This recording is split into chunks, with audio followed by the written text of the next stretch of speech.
Très chers courtisans, aujourd'hui, je suis d'humeur royale, et je vais vous faire l'honneur de vous conter la chevaleresque histoire, merci mon brave, de Versailles no Bara.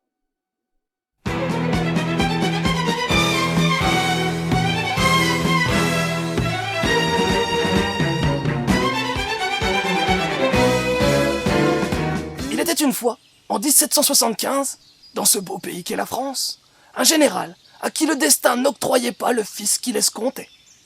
C'est ici même, à proximité du château de Versailles, qu'Oscar François de Jargeil allait naître. Il s'agit de la fille cadette d'une des familles nobles se trouvant au service du roi depuis fort longtemps. Monsieur, c'est une fille! Venez voir comme sa beauté resplendit! Oh!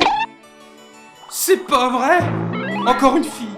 Déjà la 6e et toujours pas d'héritier garçon pour la famille Jarget. Je n'en puis plus! Je n'ai que faire de femmes dans notre famille, où nous sommes généraux du roi de génération en génération. Mais monsieur...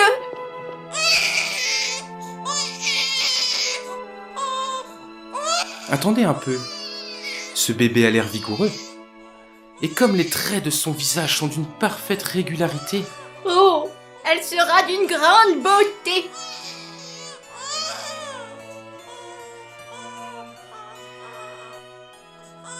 C'est décidé. Tu t'appelleras Oscar. Oscar François de Jarget. Ça te plaît? Pardon? Mais Oscar est un prénom de garçon, vous ne pouvez pas! Ce sera elle mon successeur. Elle protégera la famille royale et deviendra un des meilleurs soldats de toute la France. Oscar, à partir d'aujourd'hui, tu es mon fils. Oscar François de Jarget allait dès lors être élevé d'une manière atypique, et ce, dans un but bien précis.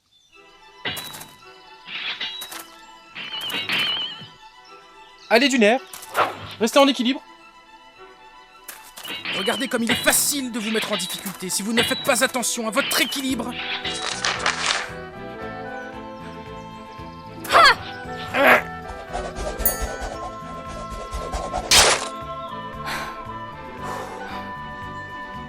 Père, je vous ai vaincu. Comme promis, vous allez devoir me laisser le contrôle d'un de vos pelotons. Oui, bon.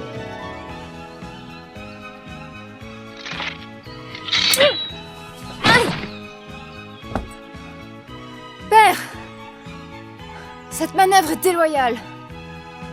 Je n'ai d'autre but que de vous apprendre à rester sur vos gardes. Peu importe l'adversaire, vous devez rester concentré. Désolé Oscar, mais le commandement d'un peloton sera pour plus tard. Tout ça parce que je suis encore trop jeune. Mais je vais vite grandir et vous verrez ce dont je suis capable. Dites-moi Oscar, l'archiduchesse autrichienne va devenir la future épouse du dauphin Louis XVI. Et son arrivée en France est imminente. Il s'agit bien de la fille de l'impératrice Marie-Thérèse ? Exact. Il s'agit de Marie-Antoinette. Elle n'a que 11 ans, mais tout le monde s'accorde à dire que sa beauté et son charme sont sans pareil. La cour autrichienne est d'ailleurs aux petits soins pour elle. Je l'ai déjà vue en portrait. On y reconnaît bien là le visage des Habsbourg, avec ses grands yeux et sa bouche caractéristique. Si Marie-Antoinette épouse réellement le dauphin, elle deviendra alors par la suite reine de France. Oscar, votre rôle sera par conséquent de la protéger au péril de votre vie. Votre rigoureux entraînement est dans ce but. Père.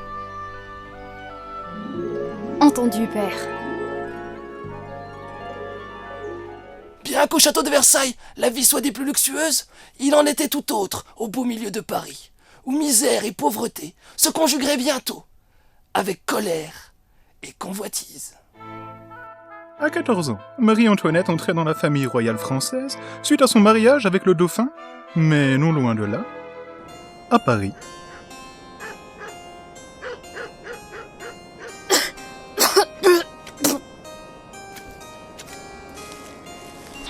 Eh maman, regarde tout le monde qui va à Versailles. Il paraît que pour le mariage du dauphin, le palais et le parc seront ouverts à tous. Il y aura même un feu d'artifice. Oh, tu sais, on dit qu'il va pleuvoir, alors... Décidément, maman, t'es jamais contente, toi. Toujours là, casser l'ambiance quand il s'agit de s'amuser. S'amuser, s'amuser. Mais tu penses qu'à ça? Prends donc exemple sur ta sœur, Rosalie. Et puis quoi encore? Je suis pas une gentille petite fille comme elle, moi. Eh maman, c'est vrai que notre père était le dernier descendant de la grande famille des Valois. T'es encore avec ça? Ben oui, les Valois étaient l'ancienne famille royale avant d'être remplacés par les Bourbons, c'est pas rien. Et dire qu'on fait partie de cette famille... À l'époque, j'étais bonne chez les Valois. Et le jeune maître s'était entiché de moi. Mais peu de temps après votre naissance, votre père est mort. C'était la fin de la famille des Valois. S'il avait pas cassé sa pipe, fille de bonne ou pas, on habiterait peut-être le château de Versailles. Hein, la Rosalie? Ça aurait été bien. Et toi, Jeanne, belle comme tu es, un charmant noble serait tombé amoureux de toi et t'aurait épousé. Pourquoi il se la coule douce à Versailles dans le luxe et la richesse, alors que nous, les roturiers de Paris, on trime? Il est hors de question que je finisse ma vie comme maman dans cette porcherie. Je ferai tout pour avoir moi aussi cette vie de princesse à Versailles. Mais même si au château la vie semblait plus douce, Oscar aurait fort à faire pour protéger Marie-Antoinette, non seulement des intentions malveillantes de son entourage, mais aussi et surtout de ses élans du cœur. Oscar, merci de m'avoir invité à ce bal masqué, mais j'ai bien peur que cette fantaisie ne grousse mes précepteurs. Votre Altesse, un gentilhomme suédois du nom d'Hans Axel von Fersen souhaite que vous lui accordiez audience. Je m'en doutais. Très bien. Dis-tu de patienter dans mon boudoir? Très bien, Votre Altesse. Mais quelle était cette douce lueur qui animait le regard de ces jeunes personnes? Les prémices d'un amour impossible venaient de poindre entre la future reine de France, dont la seule obsession était de se divertir, et un noble et séduisant chevalier scandinave, sans qu'aucun d'entre eux ne se rende compte. Dans toute la multiplicité des bals organisés à Versailles, c'était Fersen, et de loin, qui suscitait le plus d'intérêt. Il se dégageait de lui un certain charme, de par sa discrétion et son calme. Il mettait le cœur des jeunes femmes de la couronne et moi, et toutes les conversations convergeaient vers ce séduisant jeune étranger. Certaines rumeurs disent même que plusieurs femmes mariées lui auraient adressé des lettres d'amour. André, ne remarques-tu pas un changement de comportement chez la dauphine? Un changement?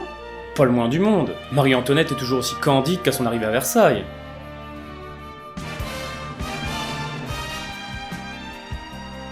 C'est parfait alors. Je dois certainement me faire des idées. Je pense qu'il est encore trop tôt pour s'inquiéter.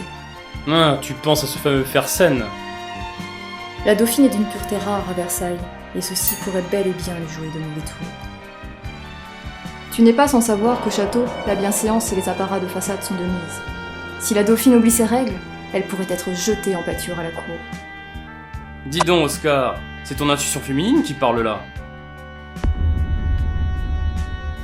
André, cesse de parler pour ne rien dire, et veille sur la dauphine le plus rigoureusement possible. Si des rumeurs émergent, il sera trop tard. Compte sur moi, Oscar. Oscar, Marie-Antoinette, André, Hans Axel von Fersen, le peuple français. Quelles pourront bien être les conclusions de ce drame historique? Pour avoir la certitude de le savoir, plongez-vous dans Versailles-Nobara et lisez la suite. Je vais maintenant prendre congé de vous, car mon peuple m'attend. À bientôt pour de nouvelles aventures, encore plus fabuleuses.